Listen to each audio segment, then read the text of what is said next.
Shabbat Shalom. So I am not sure how many of you are aware of some of the drama that has been going on at Hebrew Union College. For some of you, it's going to be brand spanking, not good news. For others of you, you might be unfortunately aware. What's happening is the college is voting on Sunday to close the Cincinnati campus. Why, you might ask? Well, how did the college, an institution which Isaac Mayer Wise founded, one of the individuals who came to this congregation, actually in the 1800s, with his Minhag America to try to get us on board with the idea of joining in with other congregations in the Reform movement, which he was just creating, which he then went on to establish HUC in Cincinnati as a bastion of Reform Judaism to educate and bring out Reform rabbis out into the South, the Midwest, and even into New York. How did we get here? Well, you don't arrive at a place like discussing a closure overnight. You arrive there because there have been economic issues within the college, unfortunately. You arrive there because there have been fewer students who have been enrolling in the college, which is not inconsistent with what is taking place in higher education institutions across the country. This year, HUC extended an invitation after going through the enrollment process to only 20 applicants, 10 of whom have said yes. 10. That should be a major warning cry for the Reform movement. Why? Because HUC Cincinnati doesn't just train rabbis. It does more than that. It has been historically a bastion of academic excellence. One of the initial things that was established when the college was initially put together was a graduate school that's now called the Pines Graduate School that I'm enrolled in. I'm part of the DHL program, which means I'm attempting eventually to get a doctorate in Hebrew letters for fun because I take one class a semester because your rabbi's a nerd. But beyond that, I get the opportunity to study with professors and maintain skills that otherwise you don't necessarily get to maintain when you're out in the field working as a congregational pulpit rabbi. Beyond that, a majority of the students who participate and attend the Pines Graduate School are in fact Christian scholars, and they study ancient languages, including Aramaic, Greek, Sumerian, and other phenomenal language to maintain a connection with the ancient world, and they go out and work in major college institutions. But as Dr. Lincoln will point out in our pews, there aren't as many jobs in academia as there once were, even a decade ago. So what's going to happen? That's also in for question. Because it's not just that there's the Pine School, it's not just that HUC trains rabbis, HUC also trains educators, Jewish educators, of which if you were to look at Jewish jobs, even in Atlanta, you'll see that they're constantly looking for Jewish educators. There's just not enough of them.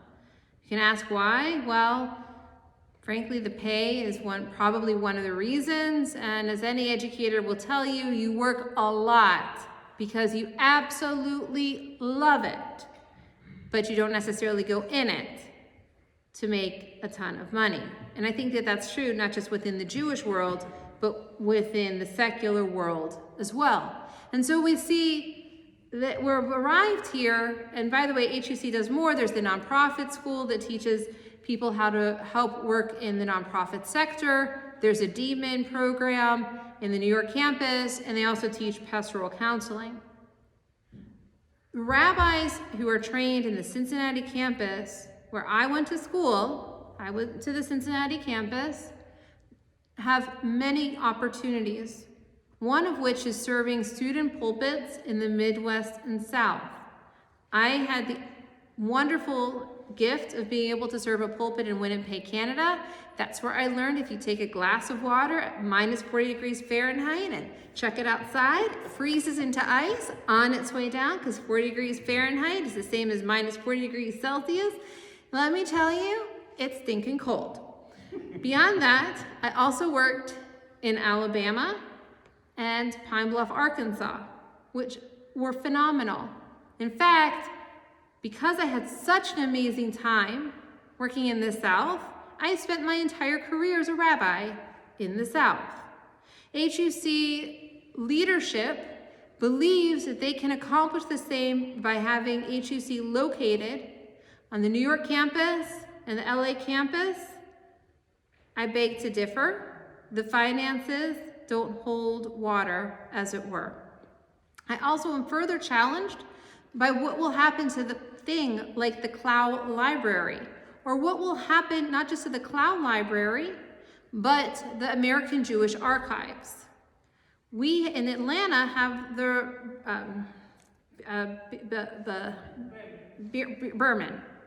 Bremen, thank you. The Bremen, where we're able to house a lot of our archival material, including history of this phenomenal congregation live at the Bremen. Other institutions in the Midwest and South send their archival material all the way to the American Jewish Archives in Cincinnati, where it's kept safe and sound. Those institutions, the Clow Library and the American Jewish Archive, cost millions of dollars annually to keep those buildings with all of those volumes of books safe. There's a rare book room that has Talmud with pigskin on it. Pigskin, because it was not used by Jewish scholars, it was used by Christian scholars.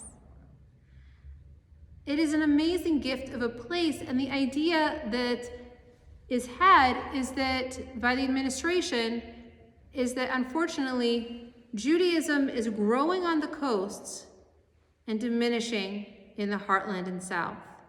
Personally, I beg to differ. They didn't ask my opinion. Regardless, that's the belief. And it's very hard, as any good psychologist will tell you, Dr. Flowers will share, it's hard to change people's beliefs, even if the facts don't support. And so the college has been going back and forth.